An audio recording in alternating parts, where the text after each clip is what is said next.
The first thing I saw inside the locked cedar chest was not the jewelry, not the yellowed bank envelope, and not the stack of property deeds tied with blue ribbon.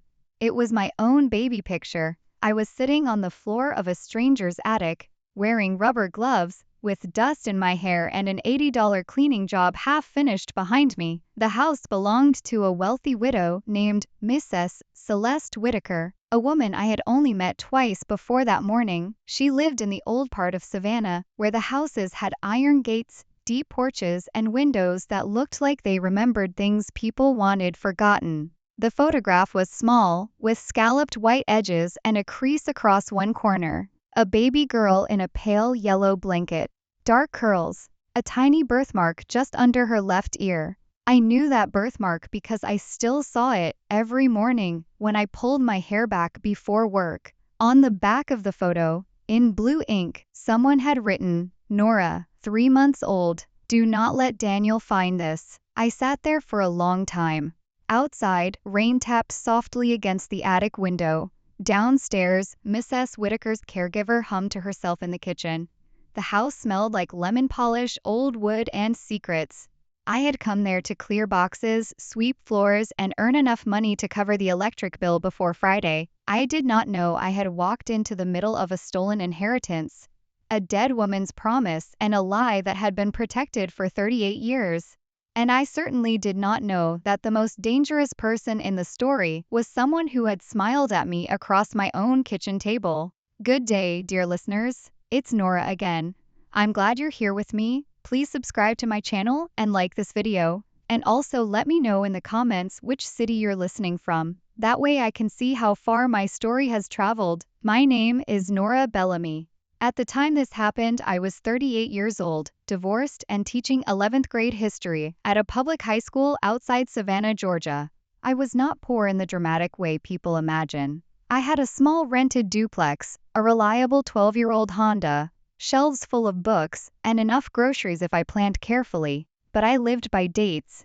The 15th meant car insurance. The 20th meant electricity. The 1st meant rent. Teachers know how to stretch a dollar the way they stretch a lesson plan when the copier breaks and half the class forgets their homework. I had always believed in records, attendance sheets, grade books, primary sources, footnotes, dates that anchored truth to the ground. In my classroom, I taught my students that history is not just what happened, history is what someone managed to preserve. A letter in a drawer, a receipt in a courthouse basement, a signature at the bottom of a page. Evidence is how the quiet dead keep speaking. I never imagined evidence would speak to me from inside a locked chest. That year had already been difficult. My divorce had been final for 11 months. My ex-husband Mark was not cruel in an obvious way. He never shouted in public. He never slammed doors. He was a financial advisor with perfect shirts, polished shoes, and the kind of calm voice that made other people feel unreasonable for having emotions. When we were married, he handled everything involving money, taxes, insurance, retirement forms, bank statements. He said it was his world, and I believed him. My world was essays, parent conferences, and reminding teenagers that I found it online was not a proper citation. After the divorce, I discovered I had less than I thought. There were debts I did not recognize, accounts I could not access, and one retirement transfer that had somehow disappeared into what Mark called a paperwork complication. My lawyer at the time told me it would cost more to chase than I would likely recover. So I let it go. Not because I forgave him, because sometimes survival looks like putting the papers back in the folder and going to work the next morning. That spring, I took small weekend jobs, organizing closets, tutoring, estate cleanouts. I had a colleague named Denise whose cousin ran a home services company, and when she heard I needed extra income, she began sending me referrals. That was how I met Mrs. Celeste Whitaker. The Whitaker house sat on a corner lot beneath live oaks heavy with Spanish moss. It was 3 stories tall, painted cream, with green shutters and a brick path that curved through azaleas. It looked elegant from the street, but once I stepped inside, I saw the loneliness under the polish. There were too many rooms for one old woman, too many chairs no one sat in, too many framed portraits of unsmiling men. Mrs. Whitaker was 81, thin as a pressed flower, with silver hair pinned neatly at her neck. Her voice was soft, but her eyes were sharp. "You're the teacher," she said when I introduced myself. "Yes, ma'am. History." A faint smile touched her face. "Then you know old things should not be thrown away too quickly." I told her I agreed. She hired me to clean the attic for $80 cash. Her caregiver, Pauline, explained that Mrs. Whitaker had been ill and her nephew wanted the attic cleared before an appraiser came the following week. "Mostly junk," Pauline said, though she lowered her voice when she said it. "I notice things like that, teachers do. A student says, 'I'm fine,' but looks at the door. A parent says, 'We're handling it,' but grips the chair until their knuckles change color. Human beings annotate themselves if you know how to read the margins." The first warning sign came before I even climbed the attic stairs. A man in a navy suit arrived while I was labeling boxes in the second-floor hallway. He did not knock. He used a key. He was in his late 50s, tall, handsome in a preserved way, with gray hair and a leather briefcase. Pauline stiffened when she saw him. "Nora, Mrs. Whitaker called from the sitting room. "This is my nephew, Daniel Price." Daniel gave me a professional smile. "Thank you for helping my aunt. She has a tendency to attach meaning to clutter." His tone was polite. The insult was wrapped so carefully that a careless person might have missed it.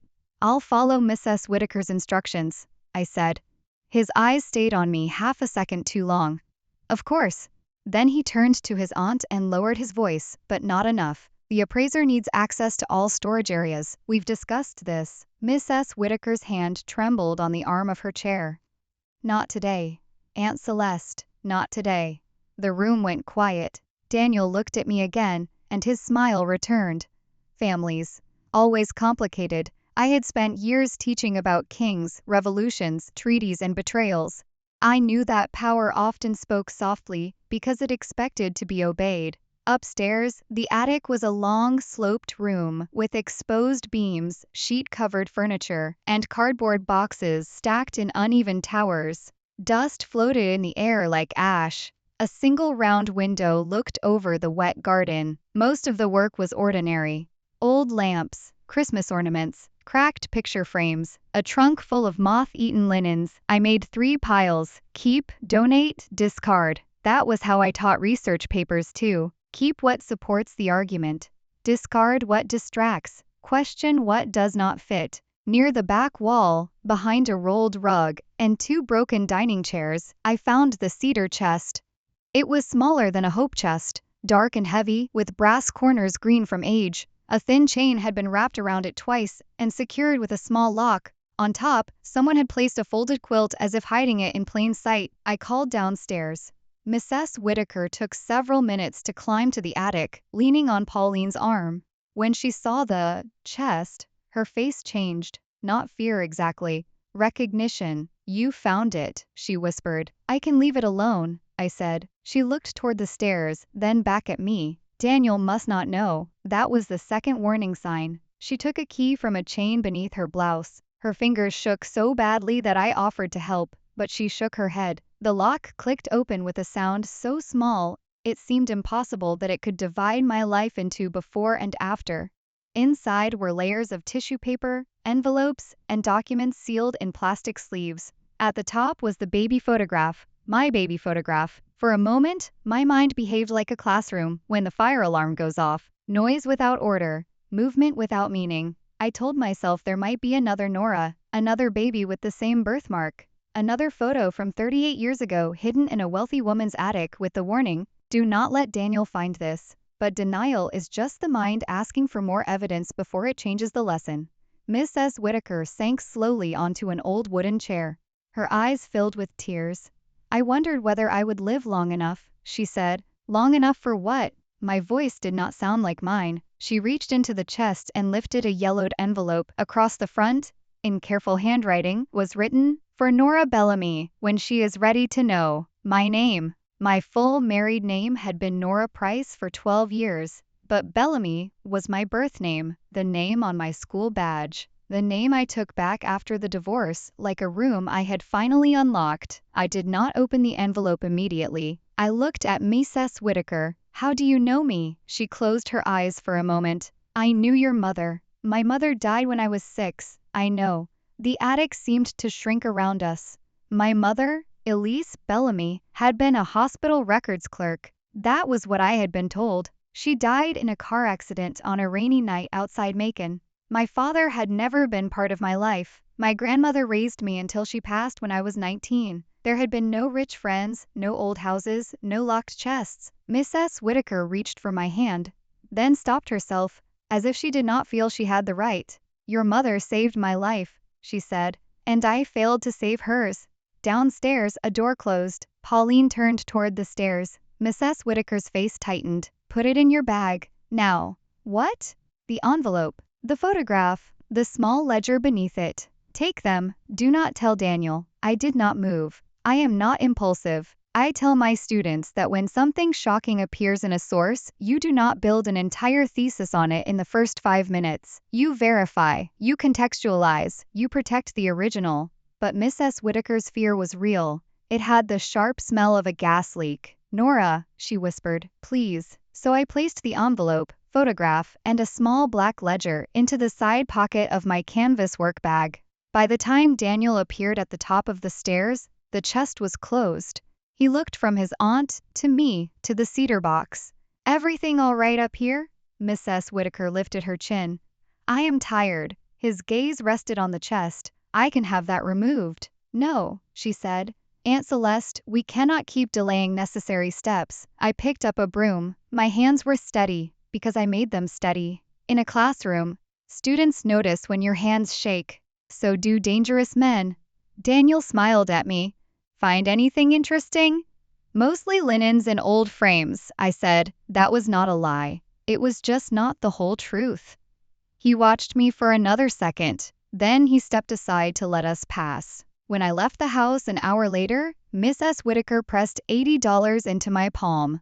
Folded inside the bills was a smaller note. "Do not go home first." I sat in my car at the curb with the engine off, rain sliding down the windshield, and read those 5 words 3 times. "Do not go home first." Fear is strange. It does not always make you small. Sometimes it makes the world very clear. The street, the rearview mirror. The black sedan parked 2 houses down. The man inside looking at his phone. I drove to a diner near the river where my students sometimes went after football games. I chose a booth facing the door. My bag sat against my ankle under the table. I ordered coffee I did not drink. Only then did I open the envelope. Inside were copies of legal documents, a handwritten letter, a cashier's check stub from 1987, and a birth certificate. My birth certificate. Except, it was not the one I had used my entire life. This one listed my mother as Celeste Bellamy, and my father as Thomas Whitaker. I stared at the name. Thomas Whitaker had been Mrs. Whitaker's son. I knew because his portrait hung in the front hallway of that house, a handsome young man in a navy blazer, smiling like the future had made promises to him. According to the date at the bottom, this birth certificate had been filed 3 weeks before the amended one I had grown up with, the one that left the father's name blank. Beneath it was a trust document naming Nora Elise Bellamy, minor child of Thomas Avery Whitaker, as beneficiary of a private education and support trust funded by Thomas's estate. The amount listed made me breathe carefully. $750,000 in 1987. There was also a letter from my mother, written in slanted blue ink. "Dear Celeste, if anything happens to me, promise me Nora will be told who she is. Promise me Daniel cannot touch what Thomas left her. He has already asked too many questions about the trust. He says the family name must be protected, but I know what protection means when men like him say it." My mother's handwriting looked like mine when I am tired. I pressed my fingers to the page and felt something inside me shift. I was not reading history anymore. I was inside it. The black ledger was worse. It contained dates, initials, payments, and account numbers. Some entries were written by Mrs. Whitaker. Others were in a different hand. Beside one line from 1994, someone had written, "DP obtained guardianship file copy. Threatened EB?" EB was my mother. DP was Daniel Price. At the back of the ledger was a folded newspaper clipping about my mother's accident. The article said she lost control of her car during a storm. Paperclipped to it was a police report noting that her brake line had been heavily corroded. I sat in that diner, until the waitress came by twice and asked whether I needed anything else. I wanted my grandmother. I wanted my mother. I wanted to be 6 years old again before the world became a room full of missing pages. Instead, I took out a legal pad from my school bag and began making a timeline. That is what teachers do when a lesson becomes complicated. We put events in order. Thomas Whitaker died before I was born. My mother gave birth to me. A trust was created. Daniel became interested. My father's name disappeared from my birth certificate. My mother died. Miss S. Whitaker hid the documents. And, 38 years later, Daniel was trying to clear the attic. The question was not whether something had been stolen. The question was, how much of my life had been built around the theft? I did not go home first. I drove to Denise's apartment and asked if I could sleep on her couch. I told her only that something legal had come up involving my mother, and I needed a safe place for one night. Denise did not pry. Good friends know when questions are doors and when they are knives. That night, while she slept, I photographed every page under the yellow light of her kitchen. I emailed copies to a new account. I uploaded them to cloud storage. I placed the originals in a manila envelope and wrote, "Primary sources," because my brain needed one familiar label in a world that no longer made sense. Then I made my first quiet decision. I would not call Daniel. I would not call Mark. I would not call any relative to ask what they knew.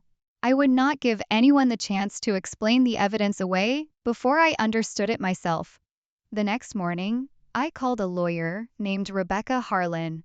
I knew her because she had visited my school during career day and spoken to my students about probate law. She was in her early 60s, with blunt silver hair and the tired eyes of a person who had seen greed wear every possible costume. Her office was above a bakery downtown. When I arrived, the smell of sugar and coffee rose through the floorboards. It should have been comforting. It was not. Rebecca listened without interrupting. That told me more about her than any advertisement could have. People who interrupt too quickly are often arranging your story into the version that benefits them. When I finished, she put on her reading glasses and examined the documents one by one. "This is not a simple inheritance question," she said at last. I assumed not. She looked at me over the frames. "Do you understand what these suggest?" "They suggest my father was a Whitaker, my mother was pressured, and a trust may have been concealed. They suggest more than that."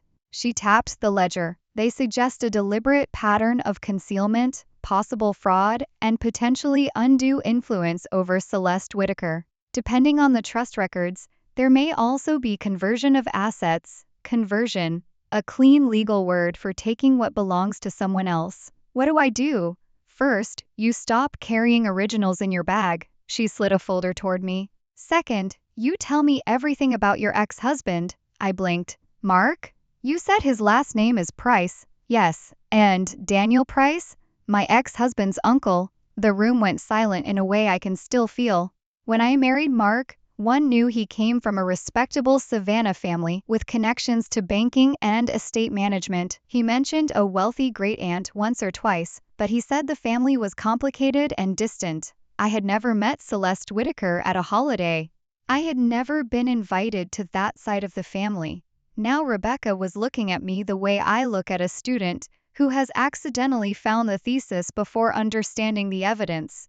"You married into Daniel Price's family," she said. I felt the air leave my lungs. Mark had not found me by accident. That was the first time I thought I might be in real danger. Rebecca did not dramatize it. She gave me instructions: no direct contact with Daniel or Mark, no discussion over the phone, unless recorded legally, no posting online, no emotional conversations with relatives, preserve every document. Save every text. Write a contemporaneous journal with dates, times, and facts. Memory is useful, she said, but documentation is stronger. I almost laughed. That was a sentence I had said to students for 15 years. She contacted a forensic accountant named Luis Alvarez, a quiet man with rimless glasses who treated bank records the way archaeologists treat pottery shards. He did not promise miracles. He asked for patience. Money leaves footprints, he told me. People think it disappears, but it usually just changes shoes. For the next several weeks, I lived two lives. By day, I taught Reconstruction, civil rights, and the difference between evidence and opinion. I graded essays about power and corruption, while my own past sat in locked folders across town. By night, I searched courthouse databases, old newspaper archives, and public property records. I learned that Thomas Whitaker had died in a boating accident at 28, 2 months before I was born. I learned he had been engaged to someone else when he met my mother. I learned the family had considered my existence an embarrassment before I even took my first breath. That hurt more than I expected, not because I wanted their name. I had my mother's name. I had my grandmother's stubbornness. I had built a life from library books and secondhand furniture. But there is a particular grief in discovering that people held meetings about your worth before you were old enough to hold up your own head. Rebecca petitioned probate court for records connected to Thomas Whitaker's estate. Daniel's attorney objected almost immediately.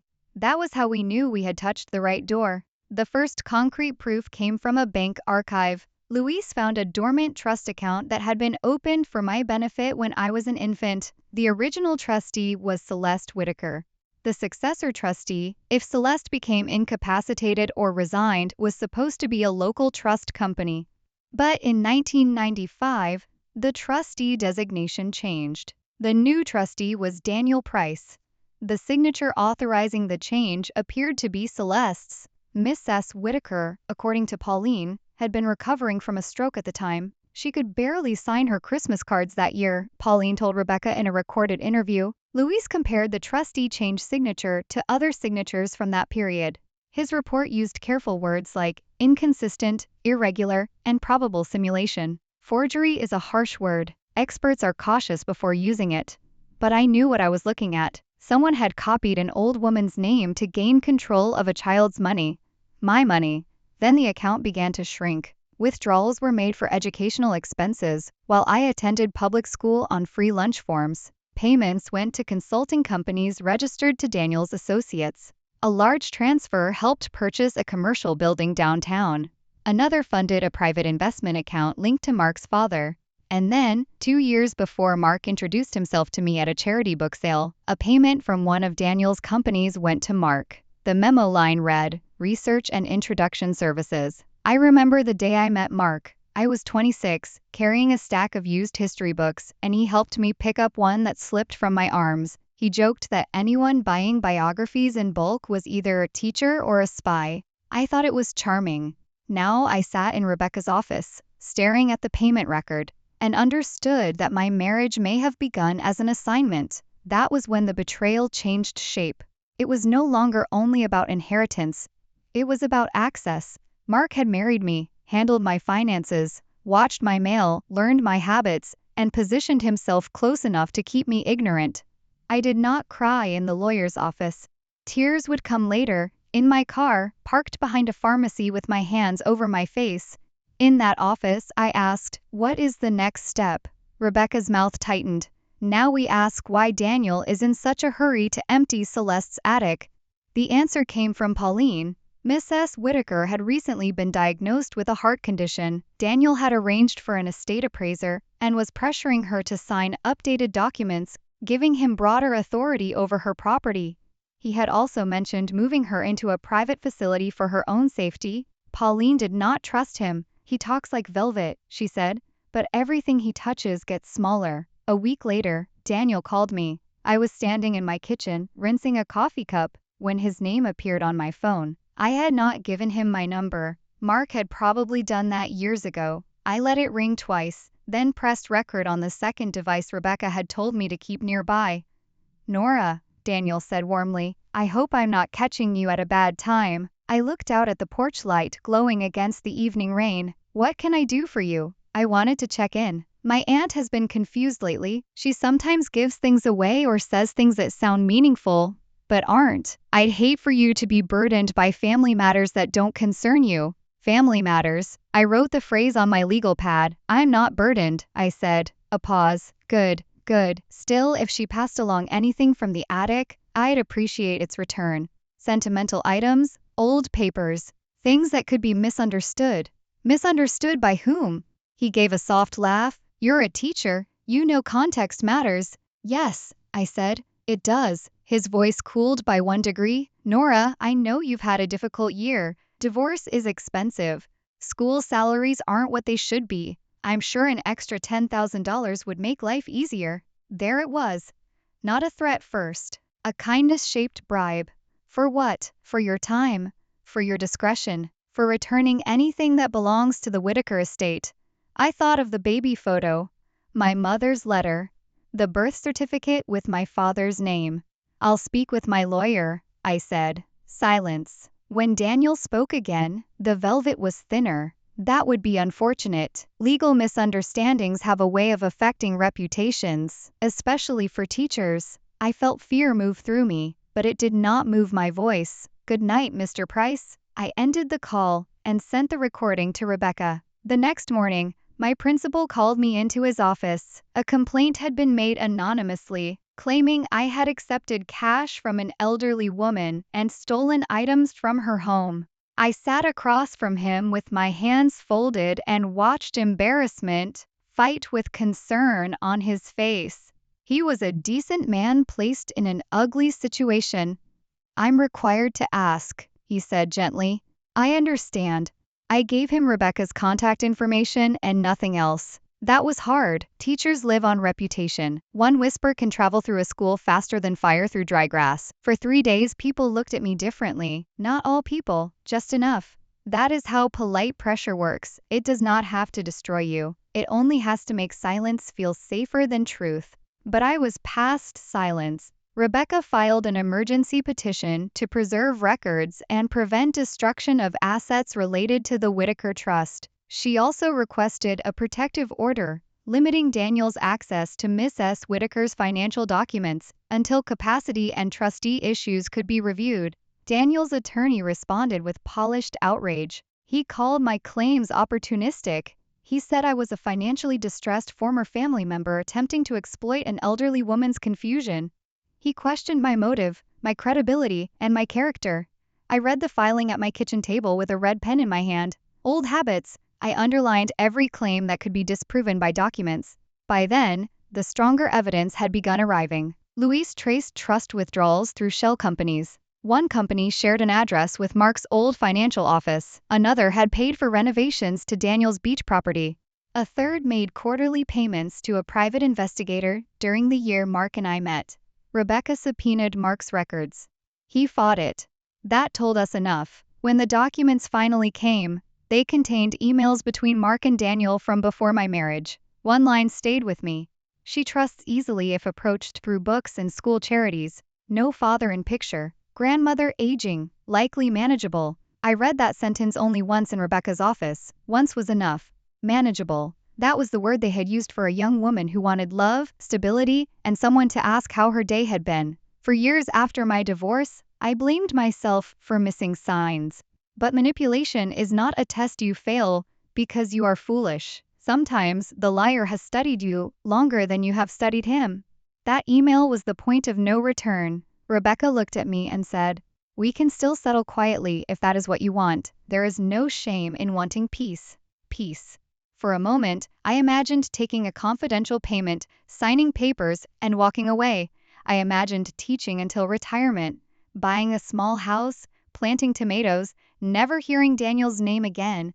But then I thought of my mother writing, "Promise me Nora will be told who she is." I thought of Miss S. Whitaker, hiding that chest for decades. I thought of my students, who watched me every day explain that truth matters even when powerful people prefer convenience. No, I said, not quietly. The confrontation happened 2 nights later. I came home from school and found Mark sitting on my porch steps. He wore a gray sweater I remembered buying him for our 5th anniversary. He had 2 coffees beside him, like we were still people who shared mornings. My first instinct was not fear. It was grief. Grief that my body recognized him before my mind reminded it of the evidence. I stayed by my car and called Rebecca. She told me to keep the call connected in my pocket. Then I walked to the porch. Mark. He stood slowly. Nora, can we talk? We can talk here. He looked hurt. Mark was very good at looking hurt. I heard you're going after Daniel. I'm pursuing legal claims. He sighed. That sounds like Rebecca. You know my lawyer? I know of her. He held out one coffee. I did not take it. Nora, you're being used. Celeste is old. Pauline has her own agenda. Lawyers smell money, and suddenly everyone becomes a victim. I looked at the man I had once loved, and noticed how clean his shoes were, even after the rain. Did Daniel pay you to meet me? His face changed for less than a second. No. I said nothing. He looked away first. It wasn't like that, he said quietly. He asked me to make sure you were okay. The family had concerns. Concerns about what? That I might find out who my father was? His jaw tightened. Thomas was dead before you were born. The Whitakers didn't owe you a life. No, but they owed me the truth. And Daniel owed me the trust my father left. Mark stepped closer. Not too close. He knew how distance looked if described later. You need to think carefully, he said. Trials are ugly. They'll ask about your finances, your marriage, your mental health after the divorce. They'll make you look unstable. Is that what you want your students reading about? There it was again. Reputation. Shame. The oldest locks in the world. I was not brave, I told him. I was careful. There is a difference. And I have been careful enough to document this conversation. He looked at my pocket. For the first time since I had known him, Mark looked afraid. You always did like homework, he said. No, I said. I like evidence. He left without taking the coffee. The legal battle did not feel like television. There were no dramatic speeches in front of a packed courtroom. There were motions, delays, requests, objections, continuances, binders, exhibits, and long afternoons in rooms where the carpet smelled faintly of dust and stress. Justice, I learned, often moves like an old copier, slow, noisy, and prone to jamming, but it moves if you keep feeding it paper. Mrs. Whitaker gave a sworn statement from her home because of her health. Rebecca sat beside her. Daniel's attorney sat across from her with a tablet and a sympathetic expression that did not reach his eyes. I was there too. Mrs. Whitaker wore a pale blue cardigan. Her hands trembled, but her voice did not. She testified that Thomas had acknowledged me privately before his death, that he had planned to marry my mother after settling family matters, that after he died, Celeste created the trust with her own funds and part of Thomas's estate, because she believed it was what her son would have wanted. She testified that Daniel had pressured her for years to correct a family mistake. Daniel's attorney leaned forward. Mrs. Whitaker, isn't it true that you have experienced memory problems? At 81, she said, I sometimes forget names. I do not forget threats. Rebecca showed her the trustee change document from 1995. Is this your signature? Mrs. Whitaker put on her glasses. No. Are you certain? Yes. How are you certain? She looked at the page for a long moment. Because in 1995, after my stroke, I could not write the capital C in Celeste without stopping. This signature is smooth. Whoever wrote it had a steadier hand than I did. That was one of those small details that turn a case. Not thunder, not shouting, a capital C. In Daniel's deposition, he was calm, painfully calm. He wore a dark suit and answered every question as if he were helping confused people reach the proper conclusion. He said he had acted to protect family assets. He said the trust had been informal.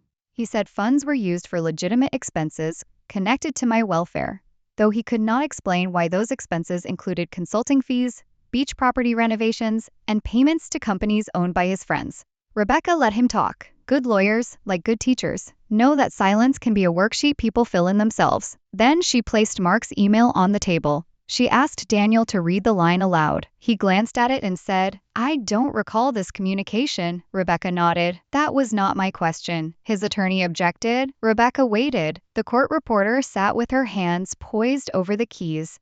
Finally, Daniel read, she trusts easily if approached through books and school charities. No father in picture. Grandmother aging, likely manageable. The room became very still. Rebecca asked, who is Ish, Mr. Price? Daniel removed his glasses and cleaned them with a cloth. I don't recall. Is it Nora Bellamy? I don't recall. Did you pay Mark Price shortly before he met Nora Bellamy? I would need to review records. Rebecca slid the payment record forward. He did not touch it. That was when I understood something important. People like Daniel do not lose control by yelling. They lose control by needing one more second than usual to answer. The financial records did what emotion could not. They showed the trust existed. They showed it had been funded. They showed Daniel gained control through a suspicious document. They showed withdrawals benefiting him and his associates. They showed payments to Mark. They showed a pattern. A pattern is a kind of testimony. The probate judge ordered Daniel removed from any authority over Mrs. Whitaker's estate or the trust. A receiver was appointed to secure remaining assets. The civil case expanded. The district attorney opened an investigation after Rebecca forwarded the forensic report and deposition transcript. Mark tried to negotiate separately. His attorney sent a letter offering mutual closure if I agreed not to pursue claims related to the marriage. I read the phrase mutual closure and thought about all the nights I had apologized for being suspicious when my own bank statements did not make sense. I declined. The final settlement conference took place in a courthouse room with beige walls and a long table. Daniel sat across from me. Mark sat farther down with his attorney, no longer looking like my ex-husband, but like a badly written footnote in someone else's defense. Daniel spoke once directly to me. "You have no idea what family obligations require," he said. I looked at him. I know exactly what family obligations require. My mother tried to protect her child. Mrs. Whitaker kept her promise. You protected money. His face hardened. Rebecca touched my arm lightly, not to stop me, but to remind me that the record was still listening. The settlement did not make me suddenly glamorous. It did not hand me a mansion or a movie ending. It restored what could be restored. The remaining trust assets were released to a protected account in my name. Daniel was required to repay a substantial portion through liquidation of property and insurance claims. Additional assets were recovered from the companies Louise had traced. Mrs. Whitaker's estate plan was revised under independent supervision. Mark forfeited claims related to our divorce settlement and later entered a separate civil agreement that allowed me to recover part of what had been hidden during our marriage. Daniel faced criminal charges for financial exploitation, forgery, and fraud. He did not go to prison immediately. Cases moved slowly, but his licenses were suspended. His reputation collapsed, and for a man who had worshipped reputation more than truth, that was its own kind of sentence. Mrs. Whitaker lived long enough to see the first order signed. I visited her every Sunday after that. At first, our conversations were careful. There is no simple word for a woman who might have been your grandmother by blood, but was also someone who had hidden the truth too long. Gratitude and anger can sit at the same table. I learned not to force either one to leave. She told me about my father. Thomas loved boats, bad poetry, and peach ice cream. He had wanted to be a teacher for one semester in college before his family convinced him banking was more respectable. He met my mother at a hospital charity event after cutting his hand on a broken champagne flute. My mother bandaged him and told him rich men bled like everyone else. I liked her for that. Mrs. Whitaker gave me a small box of my father's things. A fountain pen, a brass compass, a photograph of him laughing with his head tilted back. I studied that photograph for a long time, searching for myself in his face. I found my eyes. After the case resolved, I bought a small house 20 minutes from the school, not large, not historic, just a white cottage with a crooked fence, a screened porch, and enough sunlight in the backyard for tomatoes. The first night there, I slept on a mattress on the floor, because the furniture had not arrived. Rain tapped against the windows, and for once, it did not sound like warning. It sounded like weather.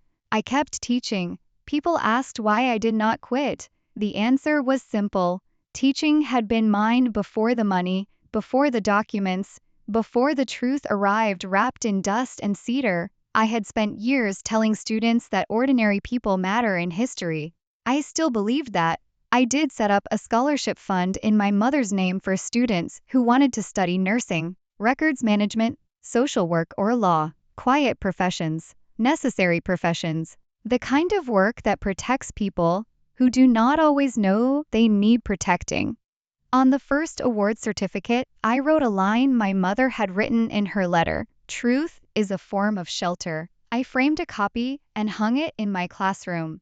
Sometimes my students ask why I care so much about sources, why I make them cite evidence, why I tell them not to trust the loudest version of a story. I tell them because the truth has a weight of its own. A forged signature can steal 38 years. A hidden photograph can return them. A ledger can outlive a liar.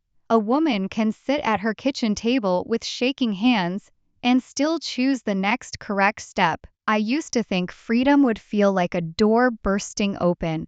It did not. It felt like making coffee in my own kitchen and knowing no one else had the keys to my accounts. It felt like planting basil by the porch steps. It felt like reading my mother's letter without feeling only pain. It felt like seeing my reflection and understanding that I had not been foolish. I had been deceived. And those are not the same thing. Money was the catalyst, but it was never the real story. The real story was a mother who tried to leave proof. An old woman who kept it hidden until she found the courage to pass it on. A teacher who remembered that every mystery begins with one question written carefully at the top of the page, and a quiet decision not to let polite men bury the truth under paperwork. So I will ask you what I ask my students when we study moments where one document changes everything. What would you have done if you opened a locked chest in a stranger's attic and found your own baby picture inside? Tell me in the comments. And if this story meant something to you, share it with someone who needs to remember that patience is not weakness, documentation is not obsession, and sometimes the life you deserve begins the moment you stop accepting someone else's version of the truth.